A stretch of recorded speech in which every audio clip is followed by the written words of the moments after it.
गोर लागै छी मिथिलावासी और अखन उपस्थित भेलहुँ हँ जे अपना सबके एहि बेर जितिया कहिया अछि और केना अछि, मतलब 3 साँझवला अछि कि 2 साँझवला अछि तकर जानकारी लऽ कऽ अखन उपस्थित भेल छी। तऽ अहाँ सब सुनू। एहि बेर जितिया अहाँके बहुत खुशीके बात अछि। एहि बेर जितिया 24 घंटाके मात्र अछि। सबसँ बड़का खुशी से अछि 24 घंटाके जितिया छै। तऽ कहबै कहिया छै तऽ 13 सितम्बरके अहाँके जितिया छै। 13 सितम्बर गते अगर चलै छी तऽ 28 गते शनि दिन 13 सितम्बर हमसब नहा खेबै जितियाके 13 सितम्बरके नहा खेबै। आ औंठन सेहो छै, भिनसरमे औंठन सेहो छै। तऽ औंठन 3:30 जे छै से अहाँके 5:30 तक छै। तऽ हमसब औंठन सेहो कऽ सकै छी। तऽ एहिबेर बहुत नीक अछि जितिया।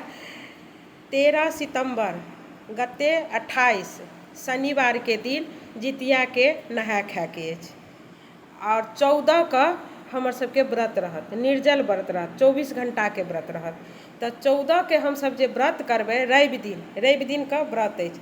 तऽ अहाँके ओहि दिन व्रत करबै तऽ निर्जल व्रत रहतै। ओहिके व्रतके प्रात भेने भिनसरमे जे पारण हमसब करबै, जेना 30 गतेके हिसाबसँ 30 और तारीखके हिसाबसँ 15 तारीख 15 तारीखके हमसब पारण करबै सोम दिन।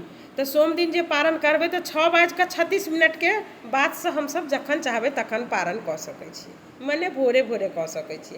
6:36 बाद अहाँसब पारण कऽ लेबै रवि दिन 30 गते अहाँके 15 सितम्बरके। तऽ व्रत अछि 13 सितम्बर शनिवारके नहा खेबै। रविवारके 14 तारीखके हमसब व्रत रखबै। और 15 तारीखके हमसब भोरमे 6:36 के बाद पारण कऽ सकै छियै। से सोम दिन छै।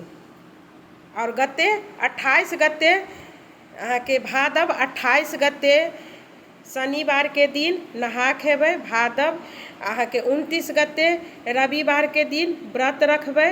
और भादव 30 गते सोमवारके दिन हमसब पारण करबै भोरे। तऽ एहिबेर बहुत खुशीके खबर अछि। एहिबेर 2 साँझके जितिया लागल अछि। तऽ सब जितिया करऽवालीके बहुत बहुत अग्रिम शुभकामना हम दऽ रहल छी। आ जितवाहन सबके व्रत पूरा करथुन। गोर लागै छी सब गोटाके।